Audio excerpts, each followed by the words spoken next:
नमस्कार दोस्तों, प्रसाद maths academy पर मैं आपका स्वागत करता हूं। तो दोस्तों, लास्ट लेक्चर में हमने इस चैप्टर में जो कि आपका पार्ट 2 था और पार्ट 2 में जो आपका पहला चैप्टर है फ्रेंड्स, आपका सिलेबस का पार्ट 2 का पहला chapter that is division of polynomial.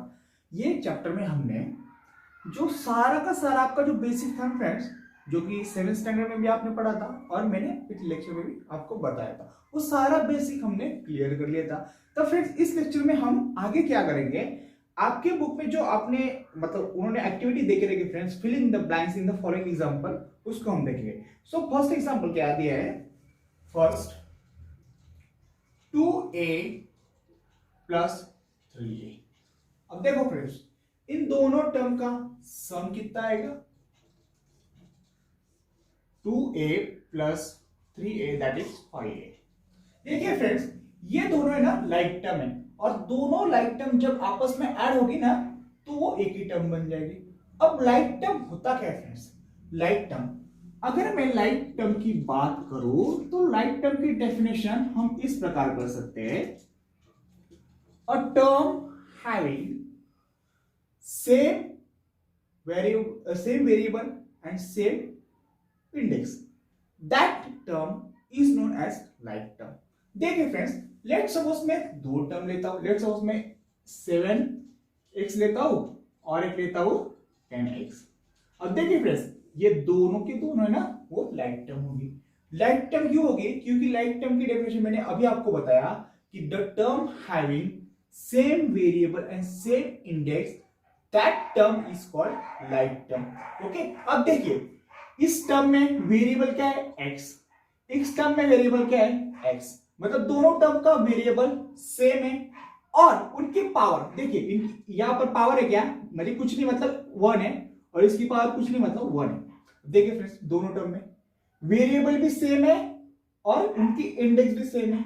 अगर ऐसे केस में अगर किसी दो टर्म में उनकी वेरिएबल और इंडेक्स सेम होगी ना तो दोनों लाइक टर्म होगी। ठीक है, तो ये दोनों है ना लाइक टर्म होगी। लाइक टर्म क्यों हो गए, क्योंकि उन दोनों टर्म में वेरिएबल भी सेम है, इंडेक्स भी सेम है। लेट्स सपोज मैं और एक टर्म लेके देखता हूं फ्रेंड्स, लेट्स सपोज मैंने ले लिया 8x³ एंड 32x³। अब देखिए फ्रेंड्स, ये दोनों टर्म है ना वो दोनों के दोनों लाइक टर्म है। लाइक टर्म क्यों, क्योंकि दोनों टर्म का वेरिएबल एक ही है और उनकी इंडेक्स भी एक ही है, that's why both are like term. अब मैं अनलाइक टर्म की भी बात कर लेता हूं फ्रेंड्स। अब अनलाइक टर्म होता क्या है, लेट्स सपोज मैंने 8x³ लिया और 9x² लिया, तो ये दोनों के दोनों फ्रेंड्स अनलाइक टर्म है। अनलाइक टर्म क्यों है, क्योंकि दोनों में ना दोनों टर्म में वेरिएबल तो सेम है लेकिन उनके पावर सेम नहीं है, that's why we can say that these both terms are unlike term. देखिए फ्रेंड्स, मैंने लाइक टर्म के बारे में आपको पहले बताया कि term having same variable and same index, that is called like term. और अनलाइक टर्म क्या होता है, the term having not same index and not same power, that term is not unlike term. तो ये तो कुछ बातें थी फ्रेंड्स लाइक टर्म और अनलाइक टर्म के बारे में जो आपने 7th स्टैंडर्ड में भी पढ़ा होगा। ठीक है, तो इसका मैंने एक्सप्लेन कर दिया फ्रेंड्स। ठीक है, अगर आप लिखना चाहते हो तो स्क्रीनशॉट ले लो फ्रेंड्स। अभी हम अगला वाला देखेंगे। तो देखिए फ्रेंड्स, अगला क्या दिया उन्होंने, 7b माइनस 4b। ओके, अगला क्या दिया उन्होंने, 7b माइनस 4b। अब देखिए फ्रेंड्स, ये दोनों लाइक टर्म है, यहां पर हमने दोनों लाइक टर्म को एडिशन किया, तो इस केस में क्या है, इस केस में हमने सब्ट्रैक्शन दिया है। दोनों लाइक टर्म है ना, देखिए वेरिएबल सेम है, उनकी इंडेक्स भी सेम है, मतलब ये दोनों की दोनों लाइक टर्म होगी। तो क्या होगा फिर, 7b माइनस 4b कितना होता है, 3b होता है। ओके, आगे क्या दिया उन्होंने, 3p into p square, 3p into p square. अब ये दोनों की दोनों लाइक टर्म नहीं है क्योंकि वेरिएबल तो सेम है लेकिन इंडेक्स सेम है क्या, नहीं, मतलब ये दोनों अनलाइक टर्म है, ये लाइक टर्म नहीं होगी। ओके, तो इनका मल्टीप्लिकेशन क्या होगा फ्रेंड्स, 3p इंटू 3p²। देखिए फ्रेंड्स, आपने इंडाइसेस एंड लॉस चैप्टर में एक लॉ पढ़ा था। कैसा वो लॉ था? a raised to m into a raised to n that is equal to a raised to m plus n। Okay, देखिए बेस सेम है, एक ही बार लिखोगे, और बेस सेम और उनके जब उनकी एडिशन होगी तब उनके इंडेक्स की ना वो उनके दोनों के इंडेक्स की एडिशन हो जाती है। देखिए a raise to m into a raise to n is equal to a raise to m plus n, ऐसा होता है। ठीक है, अभी इधर क्या आएगा friends? 3p into 3p²। Okay, तो क्या आएगा? 3p इंटू 3p², मतलब 3 इंटू 3, इधर कर लेता हूं, 3p इंटू 3p²। देखिए फ्रेंड्स, 3 बेस है, ठीक है, 3 को हम एक सेपरेट लिख लेते हैं। ओके, और p इंटू p², इनको भी हम सेपरेट कर लेंगे। क्या आएगा? 3 इंटू 3 9 आएगा, और p इंटू p² मतलब p³ आएगा। ओके, तो इसका आंसर क्या आएगा फ्रेंड्स? 9p³ आएगा। अब हम आगे चलते हैं, आगे क्या दिया उसने? 5m² into 3m²। क्या दिया उसने? 5m² into 3m²। अब इसमें क्या होगा फ्रेंड्स? ऐसे केस में हम क्या करेंगे? देखिए यहाँ पर मल्टीप्लिकेशन कर लेते उसका, 5m² इंटू 3m²। तो सबसे पहले क्या करेंगे? इन दोनों को आपस में मल्टीप्लिकेशन कर लो। ठीक है, इन दोनों को पहले मल्टीप्लिकेशन कर लेंगे, फिर बाद में इन दोनों का कर लेंगे इंटू m² इंटू m²। सो 5 इंटू 3 कितना होता है फ्रेंड्स? 15 होता है, और m² इंटू m² m⁴ होता है।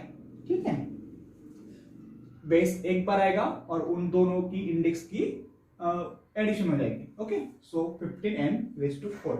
सो आंसर क्या आएगा फ्रेंड्स? 15m⁴ आएगा। चलो आगे चलते हैं, आगे क्या दिया उसने? आगे दिया है 2x plus 5y, 2x plus 5y in bracket into 3/x। तो इसका मल्टीप्लिकेशन क्या आ जाएगा फ्रेंड्स? अभी x डिनोमिनेटर में है ना, तो x नीचे के नीचे रह जाएगा, और इन दोनों का आपस में मल्टीप्लिकेशन आ जाएगा। मतलब कैसा? 2x को 3 से मल्टीप्लाई करेंगे, प्लस 5y को भी 3 से मल्टीप्लाई कर देंगे। तो क्या आएगा फ्रेंड्स? 2x इंटू 3, सो कितना आएगा? 6x आ जाएगा। ठीक है, 2x इंटू 3, तो 2 इंटू 3 6, और x रह जाएगा, प्लस 5y इंटू 3, 5 और 3 का मल्टीप्लिकेशन कितना आएगा? 15, so 15y, so 5y into 3 is equal to 15y। So ये उसका आंसर आ जाएगा। ओके, अभी अगला क्या दिया उन्होंने? तो देखिए फ्रेंड्स, अगला क्या देखे रखा है? 3x² plus 4y into 2x plus 3y। अब क्या करेंगे फ्रेंड्स? ये जो 3x² है ना, इसको इससे मल्टीप्लाई कर देंगे, फिर प्लस आएगा, फिर इसी टर्म को हम उठा के इससे मल्टीप्लाई कर देंगे। ठीक है, तो फिर करो, फिर 3x² into 2x plus 3x² into 3y। Okay, 3x² into 3y। आगे क्या करोगे? ये 4y की टर्म है ना, इसको इससे मल्टीप्लाई करो, ये प्लस आ जाएगा, फिर इसी 4y की टर्म को इससे मल्टीप्लाई कर देंगे। ओके, सो क्या आएगा? 4y into 2x plus 4y into 3y। Okay, देखिए फ्रेंड्स, 3 इंटू 2 कितना होता है? 6, x² इंटू x, x³। सो यहाँ क्या आएगा? 6x³ आएगा।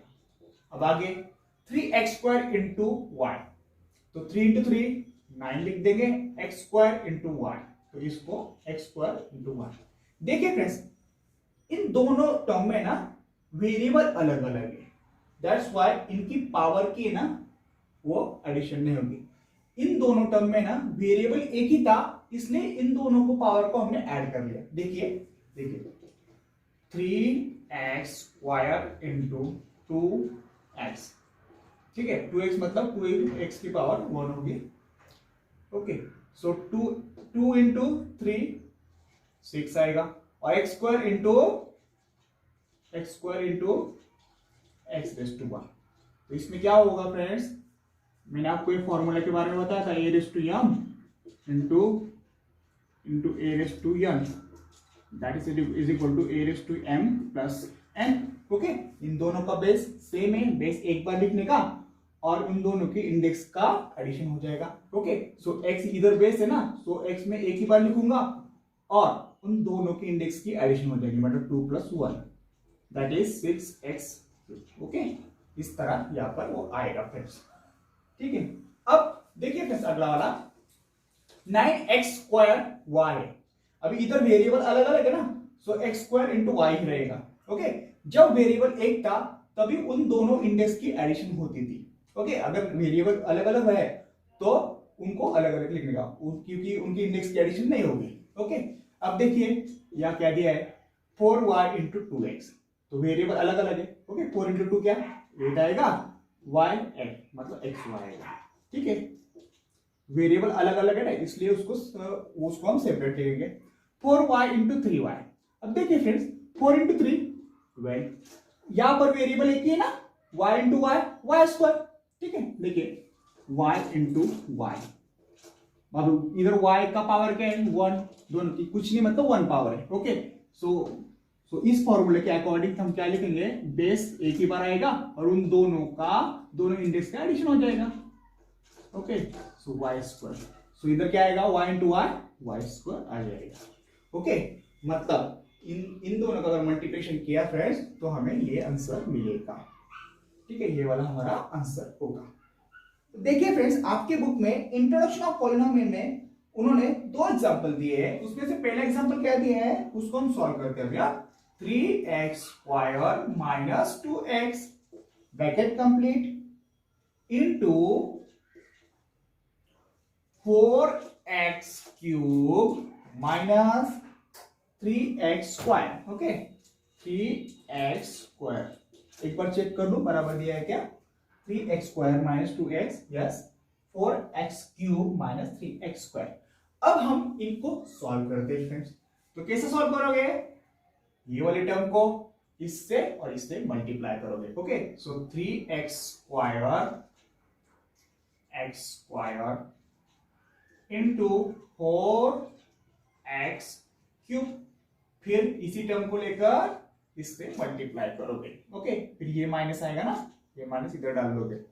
सो 3x² इंटू 3x², ओके। फिर बाद में क्या आएगा, ये माइनस उठा के यहाँ रख दो, 2x इंटू इसको, ये वाले टर्म को इससे मल्टीप्लाई करोगे, 2x इंटू 4x³, फिर माइनस आएगा 2x into minus into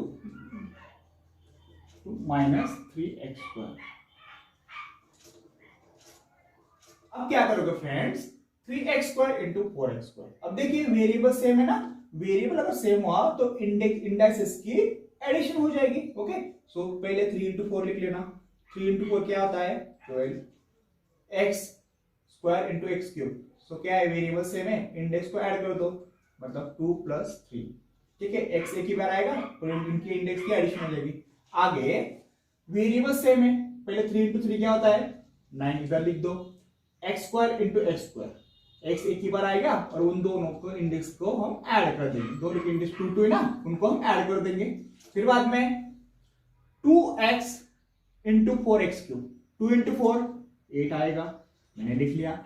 x into x³, इधर x की इंडेक्स 1 है, इधर 3 है, हाँ वेरिएबल सेम है, तो उनके इंडेक्स को हम ऐड कर देंगे। देखिए इसकी 1 और इसकी 3 माइनस, अभी 2x इंटू, देखिए -2 इंटू -3 मतलब +6 हो जाएगा, okay. Minus into minus plus होता है। और x इंटू x² मतलब वेरिएबल एक ही है और इसकी इंडेक्स क्या है 1 और इसकी 2, आपस में उनकी इंडेक्स की एडिशन हो जाएगी, ओके। फिर क्या आएगा friends, 12 x2 plus 3 x raised to 5 minus 9 2 plus 2 x raised to 4 minus 8 x raised to 4 plus 6 x raised to 3। ठीक है, ये हमारा इक्वेशन आ गया है। देखिए फ्रेंड्स, ये वाला जो एक्सप्रेशन है ना, वो algebraic expression in one variable है। देखिए, क्योंकि इसमें एक ही वेरिएबल है। ओके, तो ये वाला जो हमारा अलजेब्रिक एक्सप्रेशन है ना, वो algebraic expression in one variable है। ठीक है, क्या है वो? Algebraic expression in one variable. और हमको पता है, क्या पता है हमको? अगर algebraic expression in one variable में वेरिएबल की इंडेक्स, मतलब टर्म की इंडेक्स अगर होल नंबर होगी, तो सारा का सारा अलजेब्रिक एक्सप्रेशन वो पॉलिनोमियल होगा। ठीक है, तो हम ये कह सकते हैं कि ये सारा का सारा जो अलजेब्रिक एक्सप्रेशन है वो पॉलिनोमियल होगा। ये क्या होगा? पॉलिनोमियल होगा। क्यों पॉलिनोमियल होगा? चेक कर लेते। देखिए, अलजेब्रिक एक्सप्रेशन वन वेरिएबल है, एक ही वेरिएबल है। अब इंडेक्स होल नंबर होनी चाहिए ना, और पॉलिनोमियल होने के लिए उन हर एक टर्म की इंडेक्स होल नंबर होनी चाहिए। तो देखिए, इधर चेक करते हैं, 5 होल नंबर है, इसकी इंडेक्स 4 है, होल नंबर, इसकी इंडेक्स 4 है, होल नंबर है, इसकी इंडेक्स होल नंबर है। ठीक है, तो ये मतलब होल नंबर। तो देखिए फ्रेंड्स, 12 x रेज़ टू 5। अब देखिए फ्रेंड्स, ये दोनों है ना, ये दोनों के दोनों लाइक टर्म है, और लाइक टर्म आपस में सब्ट्रैक्शन भी हो जाता है उनका, और एडिशन भी हो जाता है। हमने अभी एग्जांपल के थ्रू देखा था। Okay, so 9x raise to 4 minus 8x raise to 4। Minus 9 minus 8 कितना होता है? -17 ना। x raise to 4 plus 6x। Okay, एक बात ध्यान में रखना फ्रेंड्स, जब भी आप पॉलिनोमियल, मतलब किसी भी पॉलिनोमियल को लिखने का जो फॉर्मेट होता है ना, तो वो कैसा होता है? सबसे पहले ना, जिस टर्म की इंडेक्स सबसे बड़ी होगी ना, वो पहले लिखूंगा। ठीक है, देखो, वो पहले लिखना। इधर सबसे बड़ी इंडेक्स 5 थी, फिर 4 4 3। ओके, तो ये लिखने का फॉर्मेट है फ्रेंड्स। जब भी एक बात ध्यान में रखना, लेट्स सपोज एक पॉलिनोमियल है, let's suppose 20x raise to 4 plus 14x minus 17x square plus 21x cube plus 43। देखिए फ्रेंड्स, ये हमारा पॉलिनोमियल है ना। देखिए, algebraic expression in one variable है, और हर एक टर्म की इंडेक्स होल नंबर है, तो ये हमारा पॉलिनोमियल है। लेकिन इस पॉलिनोमियल को मैं लिखूंगा कैसे लिखूंगा? देखिए, सबसे बड़ी इंडेक्स ये है ना 4, तो ये सबसे बड़ी जो इंडेक्स होगी वो टर्म पहले लिख लेंगे हम। फिर बाद में उससे छोटी इंडेक्स कौन सी है?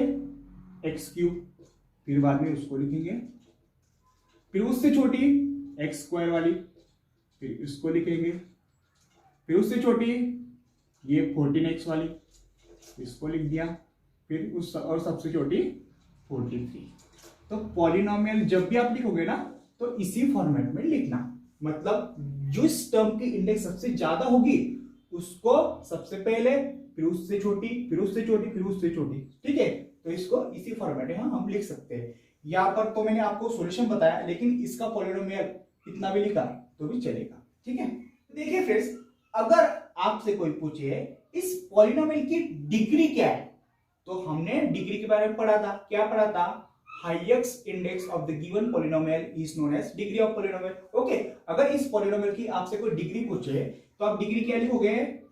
इसकी डिग्री ऑफ पॉलिनोमियल क्या होगी? Degree of polynomial that is equal to, ये वाली देखो, हाईएस्ट डिग्री कौन सी है? यहाँ पर 3 है, 4 है, 5। ये जो 5 है ना, वो उसके हाईएस्ट डिग्री है। और पॉलिनोमियल की जो हाईएस्ट डिग्री होती है, सॉरी हाईएस्ट इंडेक्स होती है ना, वही उस पॉलिनोमियल की डिग्री होती है। दैट इज, इस पॉलिनोमियल की डिग्री क्या है? 5 होगी। ठीक है, अब हम नेक्स्ट एग्जांपल करते हैं फ्रेंड्स। तो देखिए फ्रेंड्स, अगला क्या दिया है, 4x minus 5 minus in bracket 3x square minus 7x plus 8। तो इस बार हम क्या करेंगे, 4x माइनस 5 अभी minus 3x square, okay minus 3x square, 3x square minus into minus plus हो जाएगा और क्या है 7x आएगा, okay minus into plus minus आएगा और 8 आएगा, ओके सो 4x, अभी x की टर्म को है ना मिला दो फ्रेंड, ठीक है साथ में लेके आओ, देखिए 4x प्लस 7x साथ में लेके आया मैं, फिर ये जो माइनस की टर्म है दोनों देखिए ये इनको भी साथ में लेके आना, माइनस 5 माइनस 8, फिर बचेगा क्या, ये माइनस 3x स्क्वायर, इसको मैंने इधर लिख दिया, ठीक है 4x plus 7x 11x minus 5 minus 8 मतलब माइनस 13 माइनस 3x स्क्वायर, ठीक है। तो ये उसका अलजेब्रिक एक्सप्रेशन होगा फ्रेंड्स। अब देखिए फ्रेंड्स, इस अलजेब्रिक एक्सप्रेशन को हम कैसे लिखेंगे, पॉलिनोमियल, अगर मैं ये पॉलिनोमियल के हम कैसे लिखते हैं, ये 3x का स्क्वायर है ना, मतलब जिस टर्म की इंडेक्स बड़ी वो टर्म हम पहले लिखेंगे, सो ये माइनस 3x आगे आ जाएगा, x square minus 3x square, फिर ये वाला प्लस 11x फिर माइनस 13, ओके इसको हम इस फॉर्मेट में लिख सकते हैं। अगर देखिए फ्रेंड्स, अभी ये जो हमारा अलजेब्रिक एक्सप्रेशन है ना, ये algebraic expression in one variable है, क्यों, क्योंकि इसमें एक ही वेरिएबल है, okay that's why this expression is algebraic expression in one variable. अब ये पॉलिनोमियल है क्या नहीं वो देखना है। इस टर्म का इंडेक्स क्या है 2, जो कि होल नंबर है, इसकी इंडेक्स कुछ नहीं मतलब 1 है, 1 भी होल नंबर है, इसकी इंडेक्स मतलब यहाँ पर वेरिएबल नहीं है, लेकिन देखिए यहाँ पर 13 है ना, तो 13 को हम 30 इंटू 1 लिख सकते हैं, ओके और 13 अभी x raise to 0 is equal to 1 होता है, और ये जो 0 है ना वो भी होल नंबर है, so x raise to 0 is equal to 1, so इसको हम 13 x रेस टू 0 ऐसे लिख सकते हैं ना, ओके दैट्स व्हाई इसमें जो वेरिएबल होगा जो कि इनविजिबल है, एक्चुअल में वो वेरिएबल हो सकता है, ठीक है उसका वेरिएबल की इंडेक्स क्या होगी 0, जो कि हमारा होल नंबर है, मतलब हम ये कह सकते हैं कि ये अलजेब्रिक एक्सप्रेशन है ना, इस अलजेब्रिक एक्सप्रेशन में वेरिएबल की हर एक पावर मतलब हर एक टर्म की इंडेक्स ये क्या होगी होल नंबर होगी, that's why this is our polynomial. ये हमारा अलजेब्रिक एक्सप्रेशन क्या होगा, पॉलिनोमियल होगा, पॉलिनोमियल की डेफिनेशन के अनुसार, ओके। अब देखिए फ्रेंड्स, अगर आपसे कोई पूछे इस पॉलिनोमियल की डिग्री क्या है, तो आप क्या लिखोगे, डिग्री ऑफ पॉलिनोमियल क्या है, इस पॉलिनोमियल की डिग्री। अब डिग्री के बारे में हमको पता है, क्या पता है, हाईएस्ट इंडेक्स, ठीक है highest index of the polynomial is known as degree of polynomial, okay. तो ग्रेटेस्ट इंडेक्स कौन सी इसमें, ये 2 है ना, देखो इसमें इस टर्म की इंडेक्स क्या है 2 है, 1 है, 0 है, तो ग्रेटेस्ट कौन सी है 2, so 2 is the degree of that polynomial, so इसकी डिग्री क्या होगी 2 होगी, ठीक है। देखिए फ्रेंड्स, आपकी बुक में उसने to divide monomial by monomial, देखिए उसने मोनोमियल को मोनोमियल से कैसे डिवाइड करना है वो देख के रखा है, तो उसने क्या दिया है friends 15p cube divided by 3p, okay. अब देखिए फ्रेंड्स, ये दोनों टर्म मोनोमियल है, अब क्या है इनको डिवाइड कैसे करने, अब देखिए तो क्या करेंगे, सबसे पहले 15p स्क्वायर लिख देंगे, p क्यूब सॉरी, उसको किससे डिवाइड करना है 3p से डिवाइड करना है, ओके।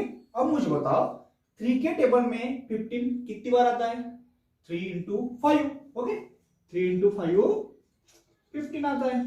अब देखो p के टेबल में p क्यूब कितनी बार आता है, अब देखो p into p square that is equal to p cube होता है ना, ओके सो मैं p इंटू पी स्क्वायर करूंगा, ओके सो कितना आएगा p क्यूब आएगा, फिर माइनस होगा ये कट जाएगा 0 आ जाएगा, ओके। तो देखो अगर 15p क्यूब को अगर हमने 3p से डिवाइड किया तो हमें क्या आंसर मिलता है 5p स्क्वायर, ठीक है। इसको सॉल्व करने का और एक तरीका है फ्रेंड्स, ओके ये फर्स्ट तरीका है, और सेकंड तरीका कैसे, इसको p ओपन q के फॉर्म में लिख दो, ठीक है कैसे लिखोगे, अपॉन 3p। अब देखिए फ्रेंड्स, मैं इसको क्या लिख सकता हूं, 15 को मैं 3 इंटू 5 लिख सकता हूं, लिख लिया। इस p क्यूब को मैं क्या लिखूं, p into p into p। Okay, p cube मतलब p का 3 बार मल्टीप्लीकेशन। नीचे 3p को मैं 3 इंटू p लिख देता हूं।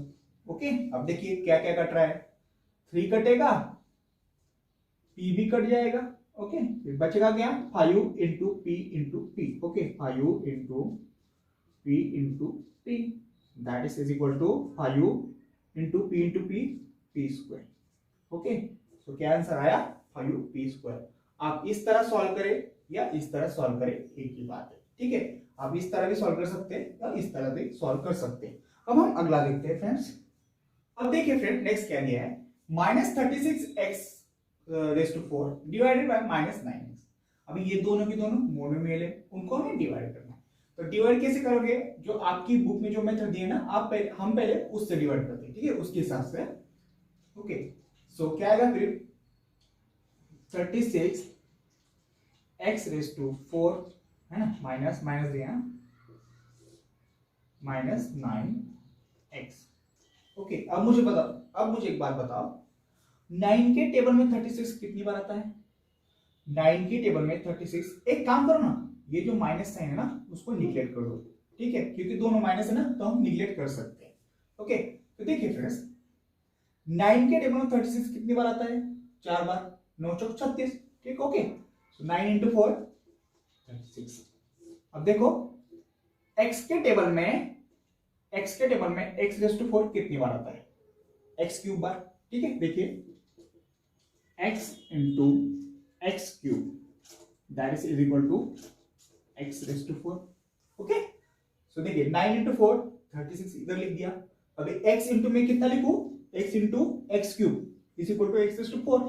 सो मैं इधर क्या लिखूंगा, x इंटू एक्स क्यूब लिखूंगा। ओके, देखिए friends, 9x into 4x cube, 9 और 4 का मल्टीप्लिकेशन 36 और x इंटू एक्स क्यूब कितना है, x रेज टू 4 बराबर। देखिए इन दोनों का मल्टीप्लिकेशन क्या आता है, 36 x रेज टू 4 आता है। इन दोनों को अगर हमने सबट्रैक्शन कर लिया तो 0 आएगा। ठीक है, ये आपकी बुक की मेथड है। अब हम इसको p अपॉन q की मेथड में सॉल्व करते हैं। ओके, p अपॉन q में अगर हमने कर लिया तो कैसे लिखेंगे हम, -36 x raise to 4 divided by -9x। Okay, अब देखिए फ्रेंड्स, माइनस माइनस प्लस हो जाएगा, तो फिर इसको ऐसा लिख सकते हैं हम 9x। ओके, आगे मैं क्या करूंगा फ्रेंड्स, 36 को मैं 9 इंटू 4 लिख सकता हूं ना, 9 इंटू 4 लिख लिया मैंने। x रेज टू 4 को क्या लिखेंगे, x का 4 बार मल्टीप्लीकेशन। ओके, 4 बार multiplication, 1 2 3 4 divided by 9 into x.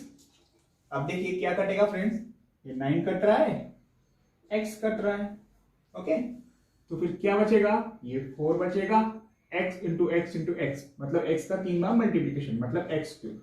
So 4x cube आ गया। ठीक है, आप इस तरह सॉल्व कर सकते हो या इस तरह इसको सॉल्व कर सकते हो। ठीक है, लेकिन आपकी बुक में ये मेथड दी गई, इसलिए ये सफिशिएंट होगा कि आप इस मेथड के साथ जाइए। ठीक है, अब देखिए फ्रेंड्स, नेक्स्ट क्या दिया है, 5m square divided by -m।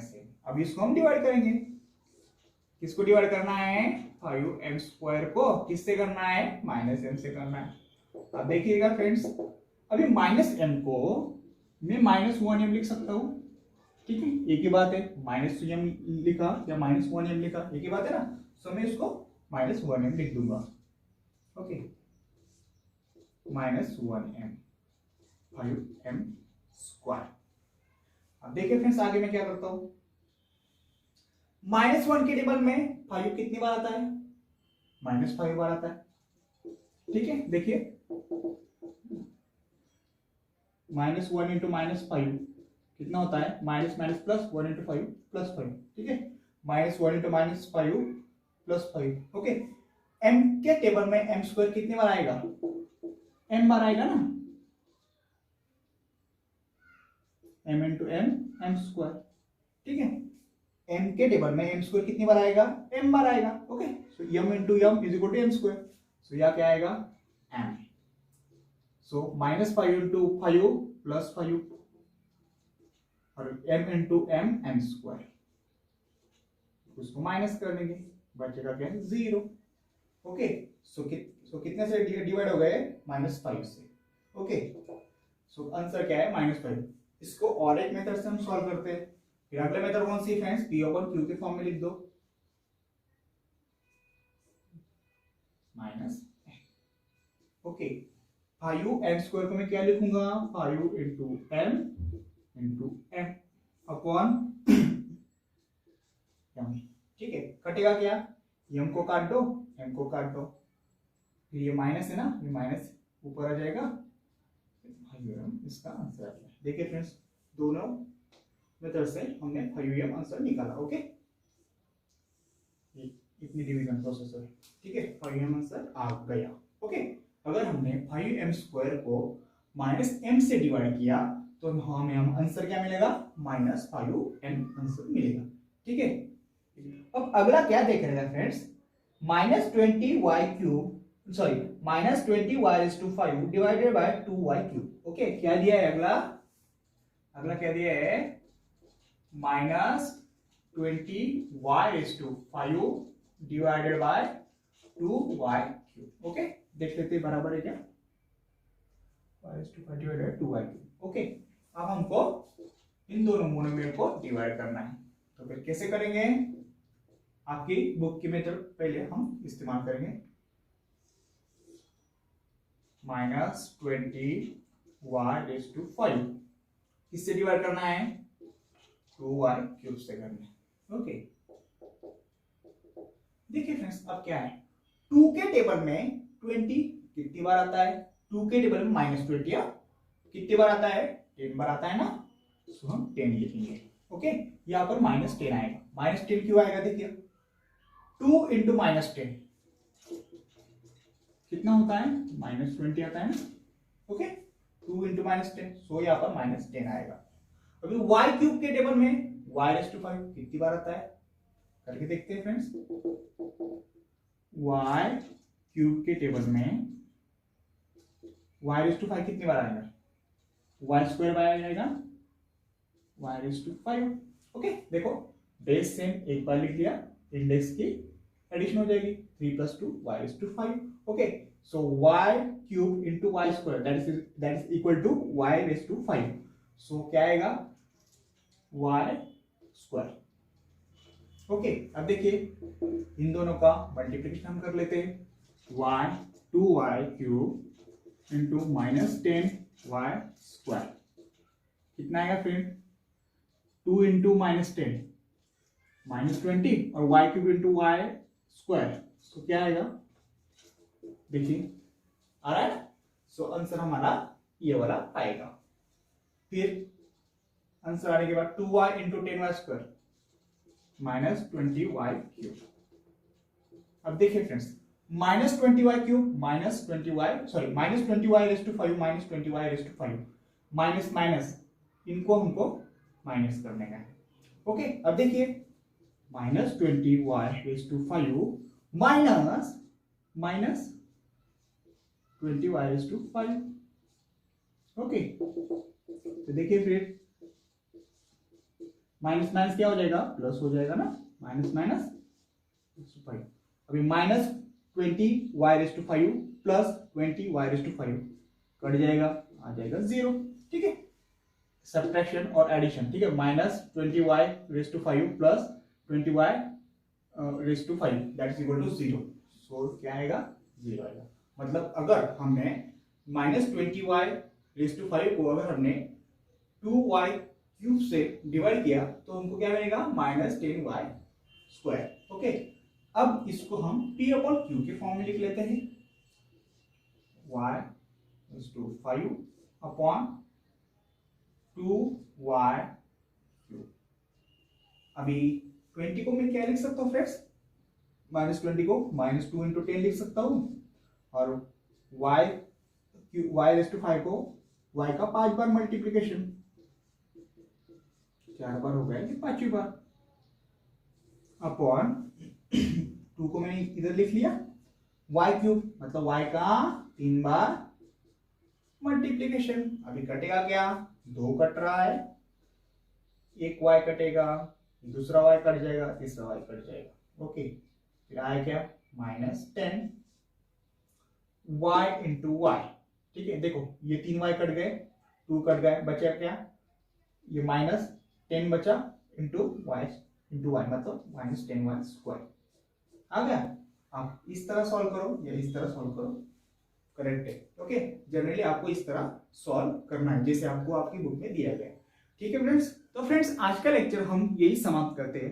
Next lecture को हम किसी पॉलिनोमियल को मोनोमियल से कैसे डिवाइड करते हैं वो देखेंगे। तो फ्रेंड्स उम्मीद करता हूं कि आज का लेक्चर आपको बहुत अच्छी तरह समझ आया होगा। अगर लेक्चर पसंद आया होगा फ्रेंड्स तो please like share and subscribe our video. ठीक है फ्रेंड्स, थैंक यू।